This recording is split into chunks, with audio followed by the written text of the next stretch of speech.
Now let's go to Proverbs chapter 19.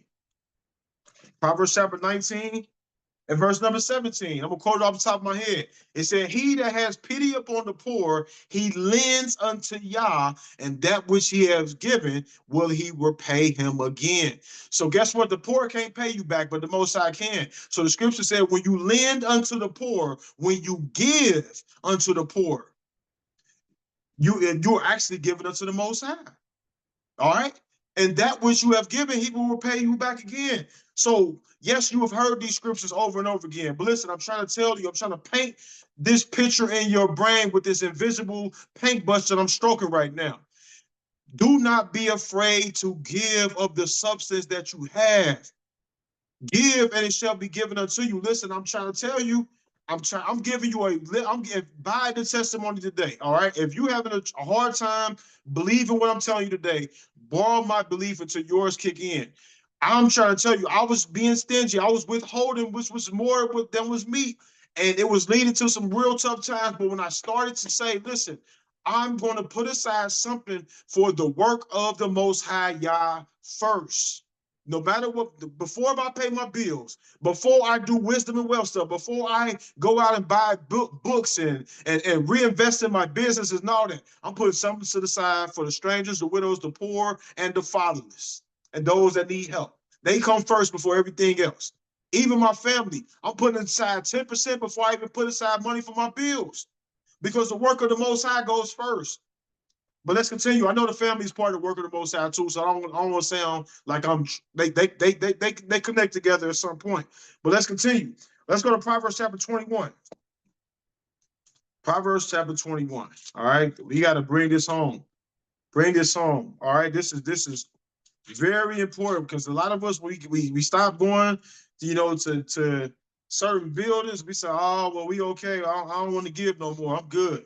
And then you don't know that you're not following the principle. You're not following the principles of the scriptures, and you are causing damage. You could be causing damage to your household because you are afraid to let go of the little that you have. Proverbs chapter 21 and verse 26. All right. He said, he coveteth. He talked about the desire of the slothful killeth him, for his hands refuse to labor. He coveteth greedily all day long, but the righteous giveth and spareth not. Listen, it is a righteous thing to give and spare not. When you see one of your brothers, what does it say in Ecclesiasticus, the book of Sirach, chapter 28, 29, somewhere on there? It said, help your brother for the commandment's sake. He said, do not let your money sit there and rust under a rock. All right.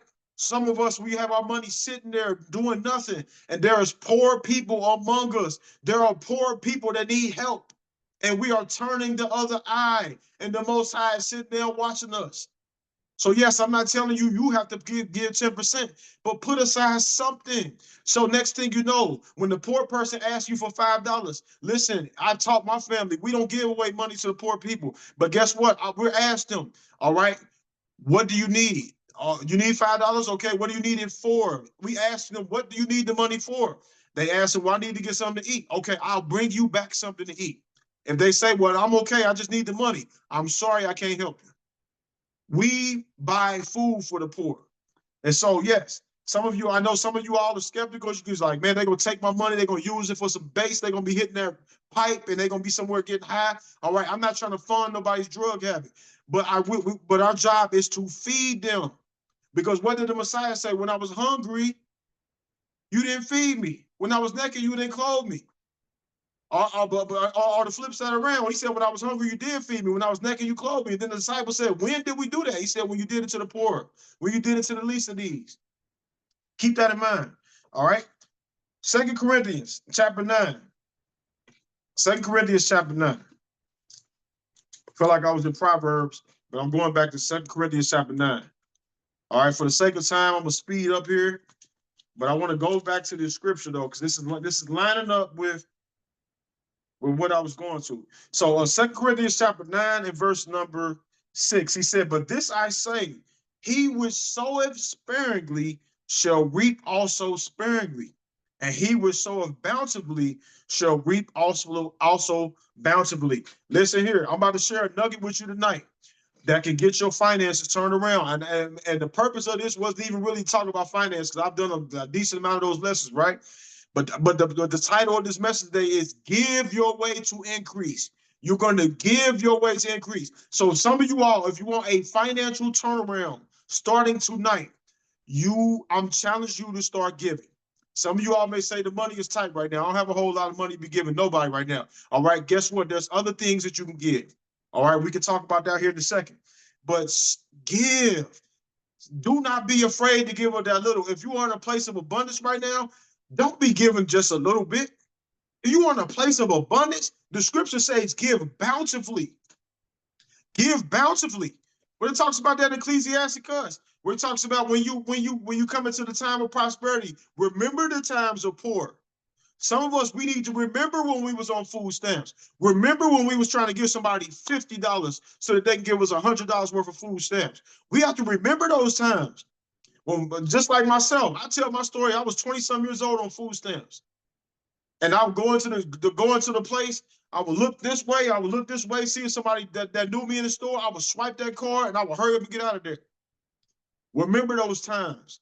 So when you see somebody else that's in those times, scripture says, open your hand wide to your brother.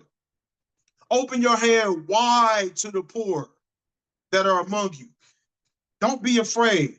All right. He said, if gifts, you sow sparingly, you will reap sparingly. If you sow bountifully, you will reap bountifully. I want you all on the line to reap bountifully. You see what happened in Genesis, Bereshit, chapter 26, with Isaac, and he said he sowed in that land. I know this was physical seed. I'm not saying this was money. Physical seed. He said he reaped 100-fold. He sowed a whole lot and he reaped a whole lot by obedience. The Most High told him to go down there to Gerar, and he listened. Obedience is tied to your prosperity as well. A whole nother topic. All right. Number 7, though, because I'm not trying to force nothing on you. Number 7, every man as according as he purposes in his heart, so let him give, not grudgingly or necessity. Now, there are 2 different ways that I don't want to be encouraging you to give tonight. Don't be giving just because you have a need. All right. Giving out of necessity. Some people in church, they want to say, brother, if you want God to give you, a house, sow this $100 seed right now. The scripture is telling you right here, don't give out of necessity. You give because it's the right thing to do. You give because it's in his scriptures. All right. So, but even though you're not giving out of necessity, you still want to follow the principle. If you have a lot, give a lot, because you're trusting in the Most High. You don't want fear to be overtaking your being. But if you have a little, give that. Now, every man a purpose to his heart. He said, let him give, not grudgingly. Don't be giving with a grudge. Don't be giving with malice in your heart. Don't be giving with the evil eye. Have you ever had somebody give you something and they regretted giving to you, or they said I shouldn't have gave this to you, or they gave it to you with a grudging look on their face? You was like, hey man, you can keep that. So how much more does the Most High feel the same way when we come trying to give and help people without our heart being right while we're doing it? Let's continue. All right. So we talked about giving. I'm about to wrap this up right here. For those of you that's on here, and I talked about giving, I talked about all these different type of ways of giving. All right. I talked about the fear base. I talked about not giving grudgingly. I'm not talking about not giving out of necessity. I'm talking about helping up. I told you who you're supposed to give to in the order that you're supposed to give to: your nation, your brothers and sisters first, then the other peoples. All right. That order. But if you don't have money, I don't want to make nobody feel bad on the line tonight, because individuals can say, I hear what you're saying, brother. Brother Joseph, man, the message was powerful tonight. I hear, I'm with you. I'm with everything you're saying. But right now, it's a little tight for me. And I told you what happened to me when it was tight for me. I had to go ahead and trust the Most High with that increase. I went back to that 10%, and the Most High is starting to do this like an airplane. He's starting to allow my finances to, like it's about to take off for doing that in a season of prosperity. So if you don't have the money, give alms, give to the poor, get some food. Do you have some food in your pantry that's been sitting in your closet, sitting in your pantry for a long time? You got canned goods, you got food that you're not eating. You can go ahead. I want to challenge you to go ahead and give some of that food away. Yeah, but I'm saving for the end times. I'm saving for the last days. All right, I'm challenging you right now to give some of that away. and let the Most High give you some more food for the last days. There's somebody that need to eat right now, not in the last days. They need to eat right now today. They need to get fed today. There are poor among you. There are strangers. There's widows. There's fatherless among you right now. They need food. Go into your pantry and help them right now if you don't have money. There's other ways where you can give your time. All right. Our most valuable asset that each and every one of us have is our time. Someone told me this back when I was in my 20s. They said, I could give you my time. And back then I'm like, listen, you don't got no money from me. But back then I was 20 some years younger, about 20 plus years younger, probably. And I didn't get it. The most valuable asset that I can give people right now is my time. My time is very valuable. And then me giving them my time, I'm giving them counsel, I'm giving them scriptures, I might be giving them game, sharing with them wisdom from my experience. And in my time, I might be sharing some money with them. I might take them to go out and eat while we're spending time with one another. But if you don't have money, give your time. Where can you serve at? Where are some capacities that you could be a vessel to? What does the Messiah say? He said, "He that is greatest among you is the servant of them all." A lot of us want to be great, but we don't want to get out here and start serving. Service to many leads to greatness. Somebody want to write that down on your paper right now. Service to many leads to greatness. That comes from the Messiah. I just took his words and turned them around just a little bit. Service to many leads to greatness. So give of your alms, give your food, give your time, give your advice. We have mentors on the line. All right, we have a couple mentors on the line. So guess what? You might be saying, listen, you might be like the apostles and say, silver and gold, I have none. But in the name of the Messiah, get up and rise and walk. You might not say, I don't got that much silver, I don't have that much gold, but I have some advice I can give to you. I have something I can share with you. I can pour into you if you allow me to. Well, go ahead and do that to the best of your ability. And then guess what? The Most High will give you the coins. The Most High will give you the dollar bills to help fund you, because the labor is worthy of his hire.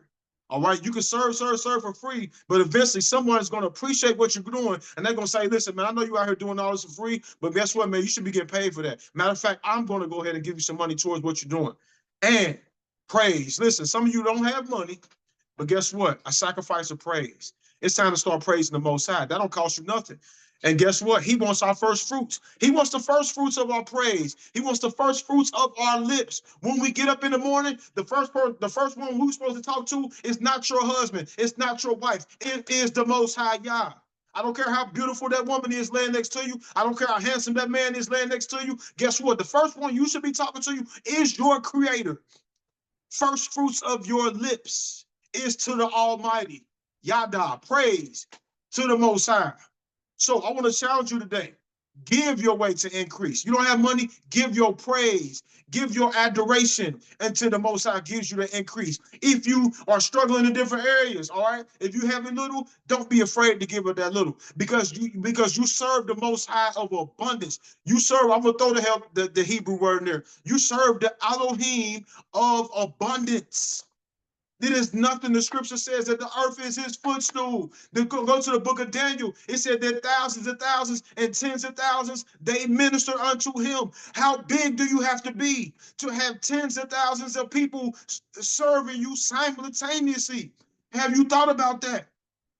How magnificent, how ginormous do you have to be? That's the one who we serve. But you think that your problems are so big that the Most High, who has tens of thousands of people serving him at one time, is not able to deal with your little small problem that you're dealing with right now. The problems may seem big to us, but guess what? They are minute unto the Most High. So I want you to give your way to increase. Give. Like we talked about that. Give her the first fruits of your increase. Give her the little that you have. If you have abundance, be a cheerful giver. Be an abundant giver. All right? That's why the adversary fights so hard. Some of you all, it's one of these books that I read, one of the books that's not a part of the scriptures. It talks about how these angels, how they try to attack people's finances, and they try to, especially in the first few years of them being married, they trying to really hit them with their finances, right?